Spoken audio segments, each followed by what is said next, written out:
Can you say today that this is not a prelude to a North American Union similar to a European Union?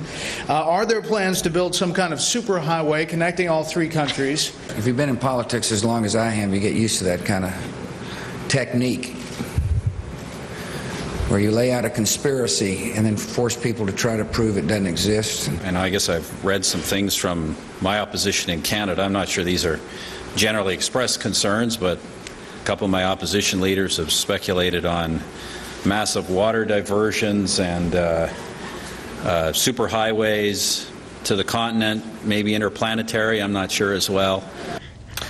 Well, the politicians laugh it off, and if you ask anybody in a position of authority in Washington about the idea that there's a plan well underway to create a North American Union along the lines of the European Union, which could be composed, among other things, of a great big superhighway system that would connect all three countries. In fact, there you see a map extrapolating from some information that the people who believe in this. It's a fairly widely believed theory, believe it or not, particularly on the American right, that President Bush and the leaders of the foreign policy establishment want to see these three countries, the United States, Canada, and Mexico, joined and governed ultimately by a super government that would be able to overrule the sovereign governments of each of those countries in certain key matters related to trade and who knows what else.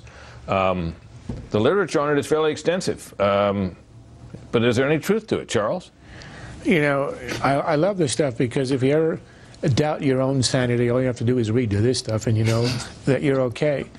Look, part of this great conspiracy is recent evidence that the governor of Texas, who's a Republican, who supports this highway from Laredo into Oklahoma, was recently at the Bilderberg Conference, which is supposedly one of these trilateral conferences involving financiers who want to globalize the world and pull strings. But let me tell you, I've spoken at a Bilderberg conference, as has George Will and Paul Gigot, and I can assure you that Gigot and Will and I are not three amigos who are going to order in black helicopters to force Americans to watch hockey on Monday nights and soccer on Sundays.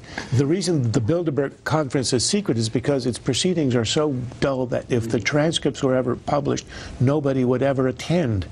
What's happening here is that the president organized a meeting a few years ago of the leaders of Mexico and Canada to work out stuff like how to regulate the borders in terms of terrorism or pandemics, or how much pesticide you can have on a cabbage.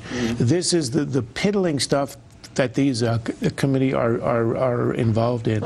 And anybody who believes it's about a great European or North American union is in the league of people who believe that Elvis is still alive. Well, there are a lot of those. Juan, yes, that's true. What do you think of this? Oh, Elvis is alive. I think that. No, help me out here. No, I think, look, it seems to me that it's in our interest to work with our neighbors, no question. And I think we should be doing more work with our neighbors in terms of particularly protecting our borders if you're concerned about terrorism. So you get around town, do you hear anybody proposing this idea, North America? No, in fact, that map that you showed, you know, as Charles was saying, there's some reality to the highway from Mexico going up through Texas into Oklahoma, but there's no reality to those red veins at the northern part. There's just no reality to it yet. Fred? Well, of course, Charles would deny, having been to the Bilderberg event, that there was nothing going on there. But I don't know. I mean, they always deny it, right? Brett, the only person I've heard about this North American Union from so far is you.